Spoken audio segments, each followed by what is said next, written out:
Hello everyone, my name is Sakshi Rastogi and today's we are going to discuss about listening and communication second.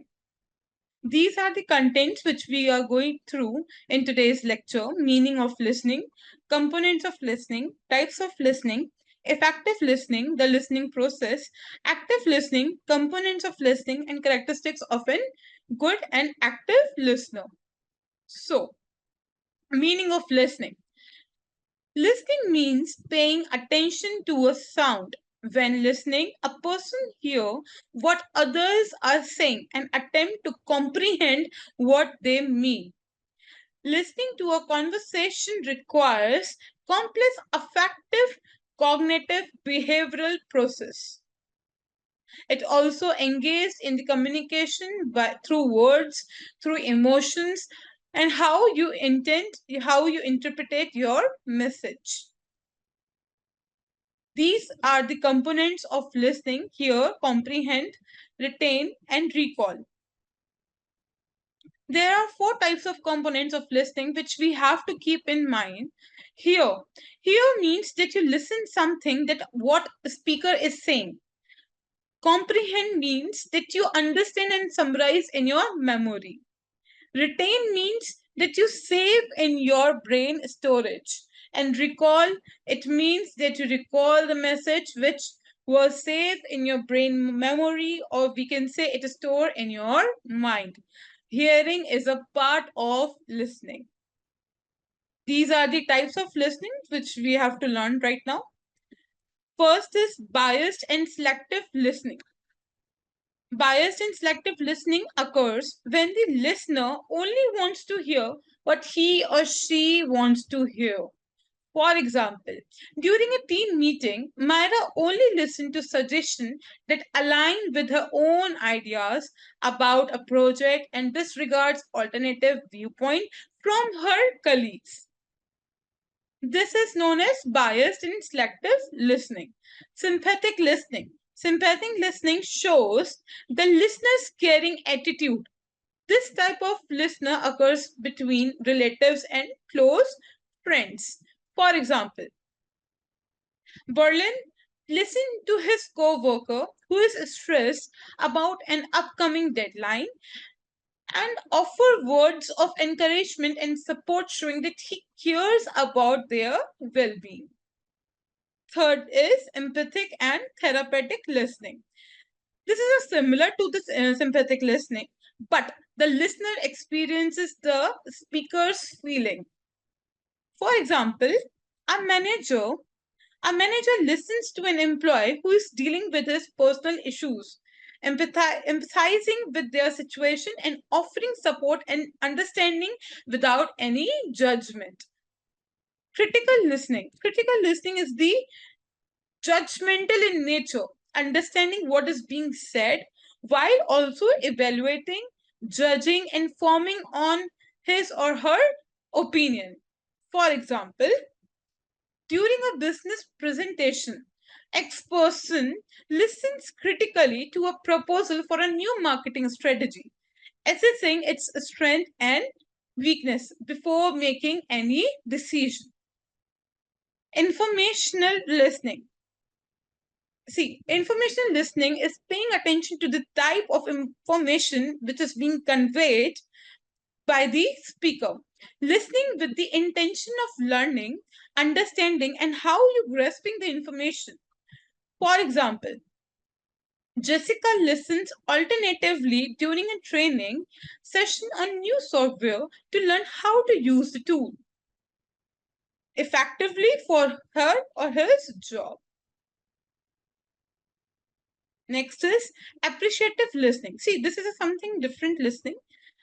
Listener seeks specific information that they appreciate and meets his or her needs and goal.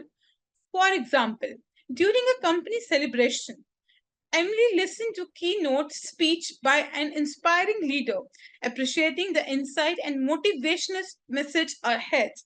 So these are the types of listenings which we have to go through. Now, why listening is important? See, active listening ensures that messages are received and understood correctly, leading to more effective and accurate communication. Listening attentively helps build rapport and establish a stronger communication and connection with others, whether in personal or in professional settings. Second is learning. In learning, listening allow us to gain new knowledge and understand different points of view. In problem solving, it helps to identify problem and find solution by understanding everything happening. Next is empathy.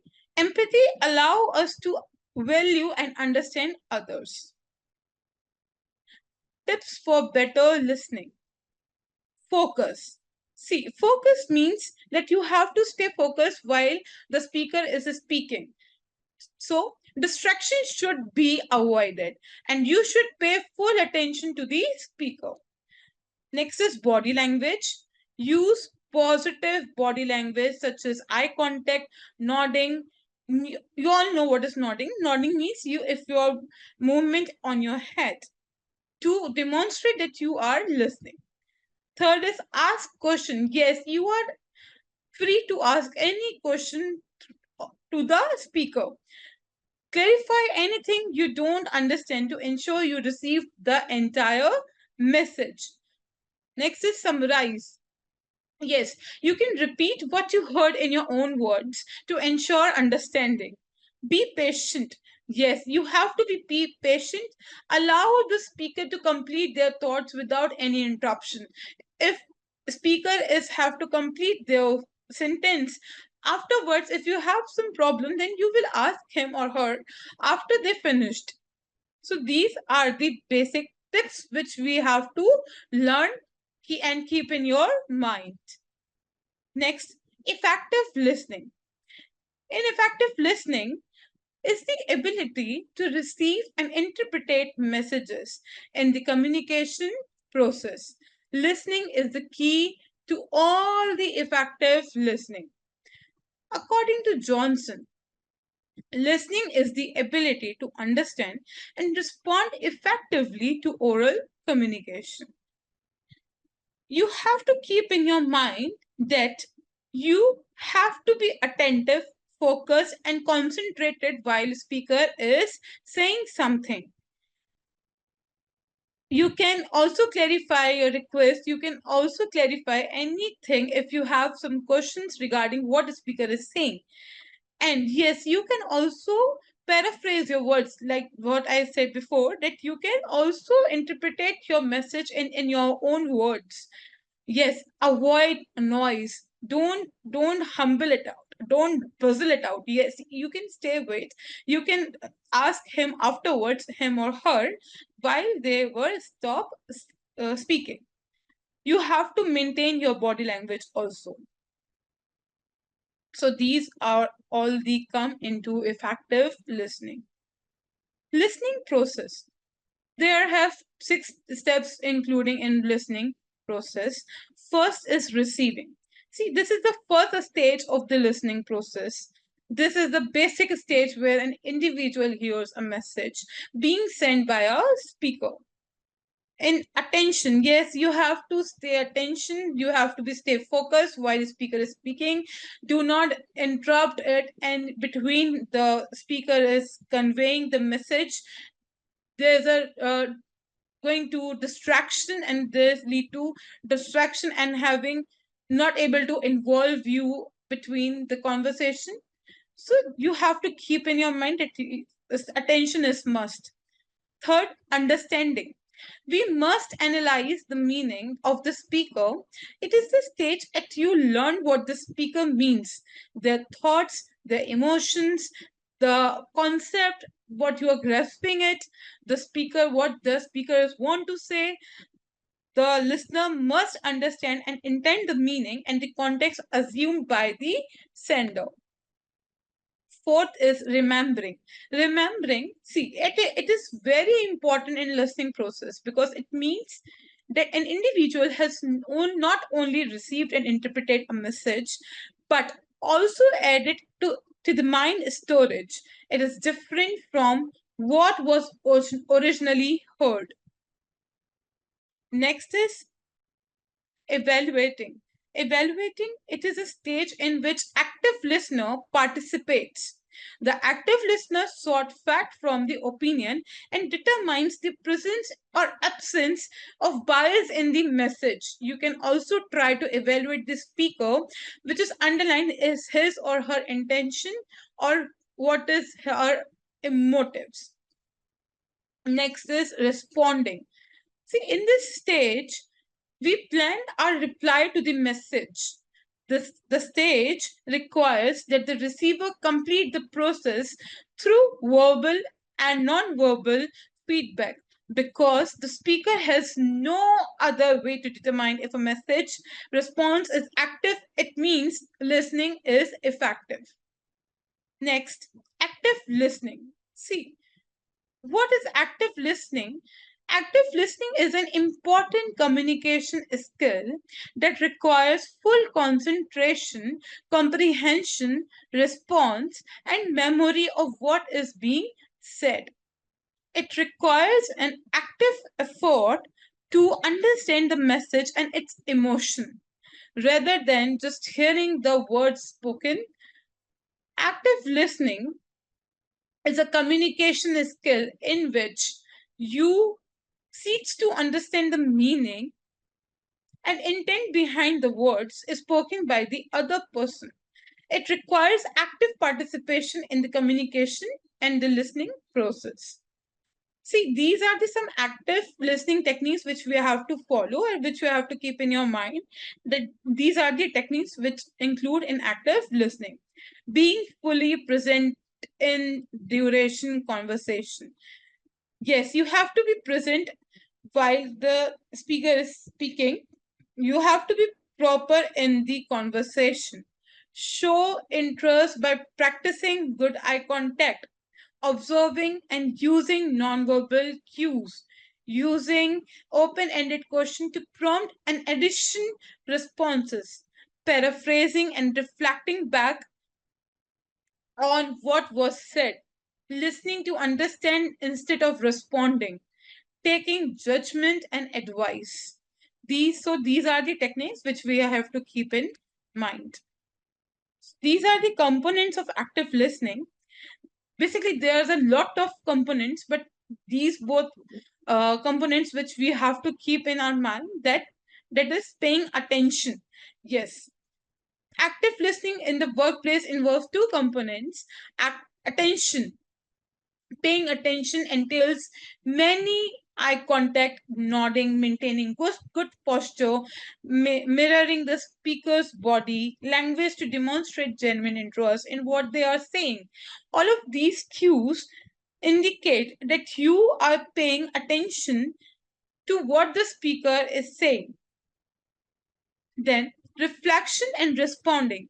See, reflection is the repetition and paraphrasing of the speaker's word to demonstrate that you truly understand what they are saying. So, these both are the components of active listening. Now, characteristics of active listening. First, full attention. The listener pays complete attention to the speaker, avoiding interruptions and concentrating on the message being conveyed. For example, during a one-on-one meeting, Sarah closes her laptop, put her phone on silent, and focuses entirely on her colleague Zim as he discussed his concern about a project deadline. So, this is the full attention. Non-verbal cues. The listener expresses engagement and interest through appropriate facial expressions, such as nodding, maintaining eye contact, good hand gestures, body postures. For example, in a team meeting, Michael maintained eye contact with the presenter, nods in agreement when relevant points are made, and smiled to show his interest and engagement. Next is reflective listening. The listener paraphrase or summarize what the speaker has said to ensure comprehension and confirm that they have correctly interpreted the message. For example, during a team meeting, John presents a detailed plan for a new marketing companion. After John finishes, Myra, a team member, responds by saying, "So, John, you are suggesting we focus our effort on social media platforms like Instagram, Facebook, with a special emphasis on the influencer participants to boost our brand visibility. Is that right?" So these are the reflective listening. The example it shows reflective listening. Next is empathy. See, empathy involves acknowledging the speaker's feelings and perspective, indicating a genuine interest in their message. For example, during a performance review, Marx noticed that his employee Jane seems anxious. He acknowledged her feeling by saying, "I understand that review can be stressful, but I am here to provide constructive feedback to help you grow." So, this is empathy. Next is avoiding interruptions. Avoiding interruptions, the listener does not interrupt the speaker, allowing them to finish their speech before responding or asking any questions. For example, during a brainstorming session, Raj lets his teammate finish presenting his idea without interrupting. Even though Raj has several questions and thoughts he wants to share. So this is the avoiding interruption. So he doesn't interrupt in between. They will just follow the presentation. Next is clarifying questions. See, the listener asks open-ended questions to gain a better understanding of the speaker's message and encourage them to elaborate. For example, after hearing a complex technical explanation, Emily asks, "Can you explain a bit more about how this solution will improve our current system performance?" So this is the clarify question. Next is feedback. The listener provide appropriate feedback, both verbal and non-verbal, indicating that they are engaged in processing the information. For example, in a in a project update meeting, Peter listens to his team's progress report and respond with, "That's great progress. I particularly like how you handle the client last minute changes. Keep it up. The good work that you present, the work is good." See, this is the feedback. Next is open mindedness. Open mindedness, the listener keeps an open mind, avoiding judgments or jumping to the conclusion, and is willing to consider that new perspectives and ideas. See, the speaker have to be on open-minded. If you jump on the conclusion, then you find the findings, then you jump on the conclusion, then you jump on the objectives, the speaker is also confused and the audience is also confused. So for example, during a team brainstorming session, Emily suggests using a new software tool that no one has tried before. Her manager, John, listens without judgment and says, "I have never considered that tools before, but let's look into it feature and see how it could benefit our project." Next is patience. See, this is a very good topic. The listener is patient. If you have patience, then you're able to listen your speaker, allowing the confirmation and the conversation to flow naturally without rushing and hushing the speaker, instead on quick responses. So, for example, during a meeting, Paul's colleague is explaining a complex issue they encountered. Instead of hurrying them to get to the point, Paul patiently listened, allowing his colleagues to fully explain the situation without any interruption. So this you have to keep in mind. Patience is a great key, which is do not hush and rush to the speaker. Next is summarization. Summarization means at appropriate point in the conversation, the listener may summarize key points to ensure mutual understanding and keep the discussion on track. For example, after a discussion about upcoming deadline, Sarah summarizes by saying, "So we need to complete the draft by Saturday or Wednesday, send it for review on Thursday, and finalize everything by Friday." Does that sound correct? So these are the summarization. We are going through to these points: talk shows, significance of talk shows, and the difference between TV talk shows and TV interview. So let's go through talk show.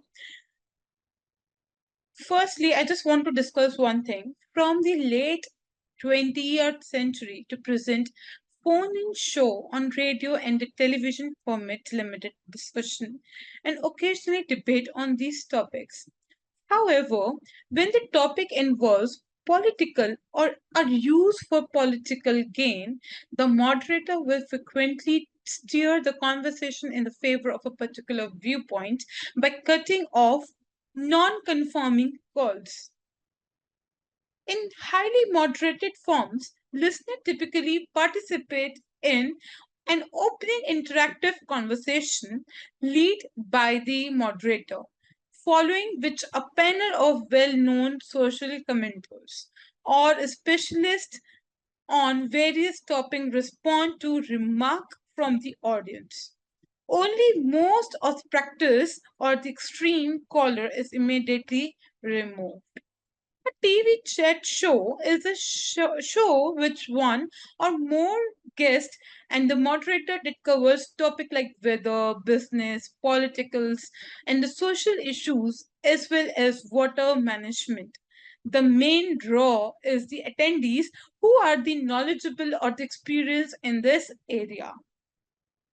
Visitor may include professional in the field of sanitation and water management, environment advocates, those those impacted directly by the water crisis, and officials or representative of the foreign exchange, the cultural exchange, and for the entertainment.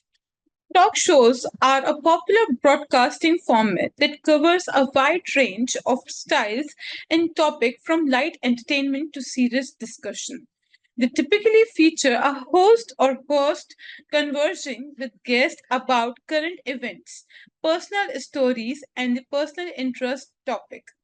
For example, during an interview, the host maintains the eye contact with the guest, listens intently without looking at notes or the audience, and give their full focus to what the guest is saying. As the guest shares a touching story, the host nod, smile, or show concern through facial expressions, indicating they are engaged and empathetic. After a guest explains their new book theme, the host says, your book is about overcoming adversity and the finding inner strength. Is that correct? So basically, talk shows are the main significant role that fosters our language, the cultural awareness. This all comes into the talk shows. Now, significance of talk shows are language learning. Talk shows offer authentic English language exposure, including vocabulary, idioms, slangs, and pronunciation. Second, conversion model. Talk shows host and guests demonstrate a variety of conversion techniques, including turn taking, active listening, appropriate responses. Viewers can also observe and learn from these models to improve their conversion, their communication ability. Cultural understanding.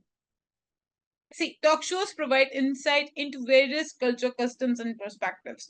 There have different, they have different cultures. They have in any shows they have different perspectives which we have to follow, and then they are known as talk shows. Next is public speaking. See, public speaking, basically experts, authors, and activists on the talk shows demonstrate their public speaking skills by sharing their ideas, experience, arguments. So these come into public speaking. Next is interactive learning.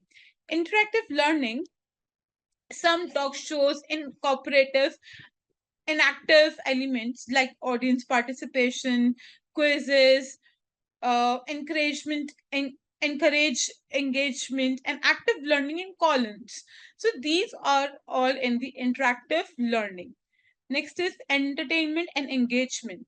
In talk shows, audience engage through storytelling, humor, captivating personalities. These all, you engage your audience through entertainment, through different type of entertainments.